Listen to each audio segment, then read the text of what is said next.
রাজকোট স্বর্ণশিল্পী গোষ্ঠী এবং মানবতার বন্ধন গোষ্ঠী যৌথভাবে একাধিক জায়গাতে বন্যা কবলিত এলাকায় গিয়ে মানুষের হাতে ত্রাণ দিয়ে তাদের পাশে থাকার চেষ্টা করছেন। আজও তেমনই হরশঙ্করপুর পান্নাতে প্রায় শতাধিক পরিবারে ত্রাণ দিয়ে সাহায্যের হাত বাড়িয়ে দিলেন এই দুই গোষ্ঠী। এই সংগঠনের পক্ষ থেকে সুরজিৎ মণ্ডল এবং বানেশ্বর চক্রবর্তী বলেন, আমরা চেষ্টা করছি যে সমস্ত জায়গায় বন্যায় মানুষ কোনো সাহায্যই পাচ্ছেন না, খুব অসহায় অবস্থায় রয়েছেন, সেরকম জায়গায় গিয়ে মানুষদের পাশে থাকতে। আমরা খুবই চেষ্টা করছি বন্যা কবলিত এলাকাগুলিতে মানুষদের অন্তত কিছু খাবারের ব্যবস্থা করে দিতে, তারপর দেখি কতদূর কি করতে পারি। রিপোর্ট ও সংবাদ পাঠে আমি Papiya Bandyopadhyay, Ghatal, Republic TV digital media.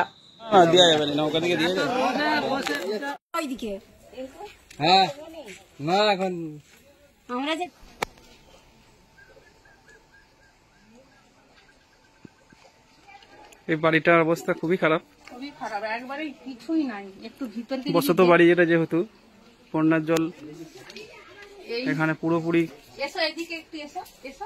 অনেক ক্ষতিগ্রস্ত করে দিয়েছে এই জায়গাটা। মানুষ থাকার মতো নেই এখন, আর যা অবস্থা হয়েছে কিছুই থাকারই নাই একবারে। এখন তাহলে থাকা কোথায় হচ্ছে? এই তো সামনে বাপের বাড়ি বলে বড় ভাই এসেছিল। আরে তোমরা লাইনে যাও, এইভাবে দিবা যায়।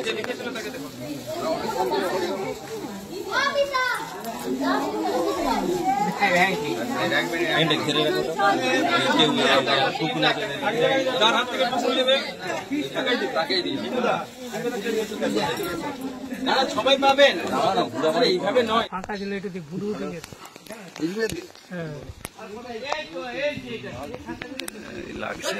লাগছে সত্যি। আমরা একটা জায়গায়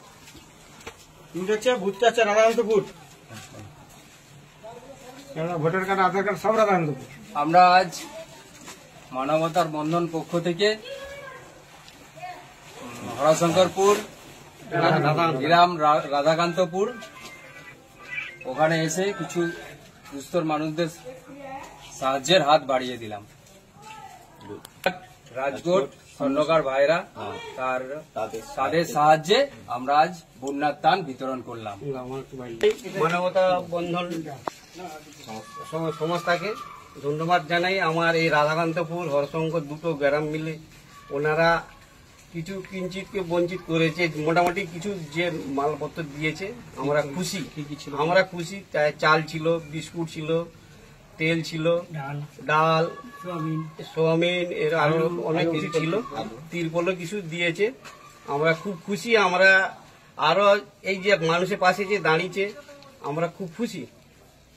আরো এই সংস্থা আরো এগিয়ে যাক, আরো মানুষের পাশে দাঁড়াক, আমরা এটা চাই। এই গরিব মানুষের পাশে যে দাঁড়িয়েছে আমরা খুব খুশি। এই বন্যা কবলিত মানুষের দিয়ে পাশে যে দাঁড়িয়েছে আমরা খুব খুশি।